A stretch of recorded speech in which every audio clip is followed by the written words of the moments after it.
Coming up, Dan Caughlin talks with Patrick Gannon, City Commission race candidate.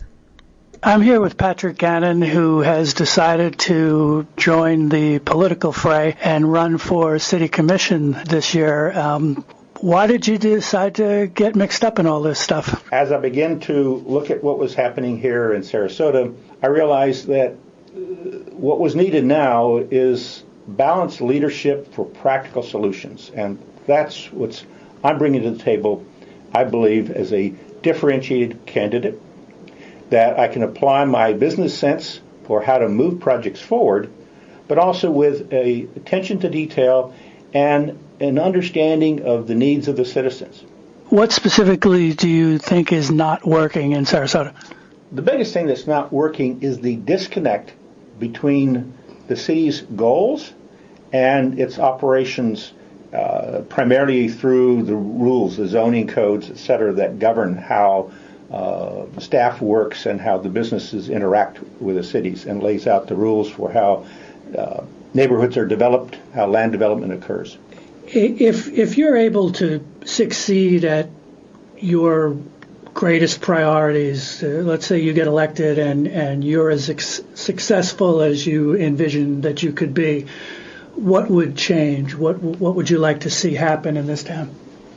There's two major concerns that I know are on the minds of citizens and of the businesses in Sarasota, and those have to do with transportation, traffic, as well as our homeless issue.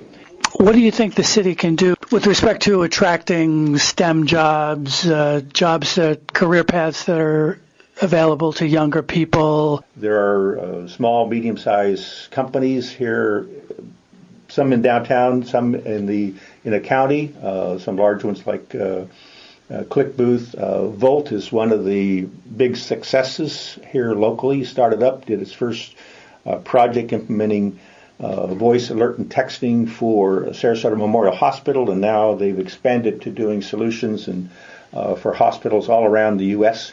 and probably expanding beyond the U.S. With their technology and employing more and more people here locally. I know they've had to move to larger facilities to handle that growth. So having that as well as the startups, one of the key areas that I'm also involved is as a mentor for the Bright Ideas on the Gulf Coast, which is an effort funded under the Gulf Coast Community Foundation. And this group meets monthly and hears pitches from new startup companies. And so I've helped to mentor some of those companies that have come along, had great ideas, but needed help in kind of operationally, how do I get things done? How do I set up the appropriate financing or legal aspects, or just how do I go about getting customers? How do I go about bringing my product to market? There's that effort. There's another effort here locally that's providing an online resource for all this called MyStartupSuncoast.com.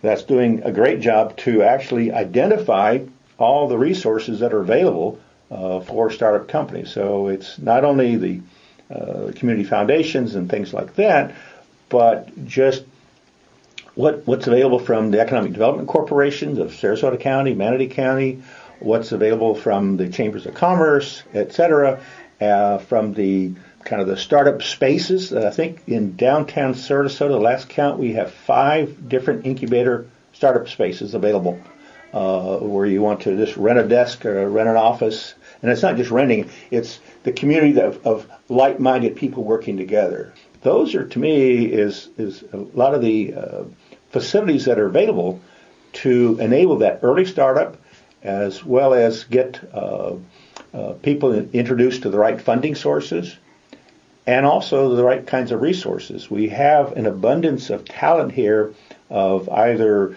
recently retired executives such as myself and others who've come out of very successful careers who are willing to spend time and either their time and talents and or financial resources to help some of these startups and giving them advice. And so it's a matter of connecting those resources together for that. And I know that both, like I say, the Economic Development Corporation, the Chamber of Commerce, and the city are very much aware of the need to keep those kinds of economic development going so that we're not reliant just on the construction business or the hospitality business or the real estate business, because those we know fluctuate. And those who were betting heavily on the real estate in 05, 6, and 7 saw that drop off, and we've had to recover. And the city itself took a significant hit when its revenues dropped. And so having been involved in startup companies myself, having launched startup companies, having worked internationally and nationally on economic development, and now locally in this county on economic development, I see that technology is a great opportunity.